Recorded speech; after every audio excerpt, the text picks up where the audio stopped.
Hi everyone, তোমাদের সাথে আজকে শেয়ার করব what I it in a day.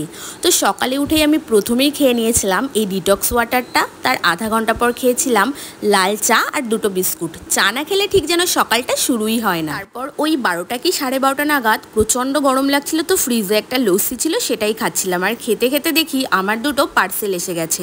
আর এই পার্সেল দুটোই কী আছে সেটা কিন্তু আমি তোমাদের সাথে আলাদা একটা ভিডিওতে শেয়ার করে দেবো। আর এটা ছিল আজকে দুপুরে আমার লাঞ্চ। তার কিছুক্ষণ পর দেখলাম ফ্রিজে একটু টক দই ছিল, একটু রায়তা বানিয়ে খেয়েছিলাম। তারপর ঘুম থেকে উঠে বিকালে দেখি আমাদের যে আম গাছটা আছে সেটা থেকে আম পেকে পেকে সব পড়ে যাচ্ছে।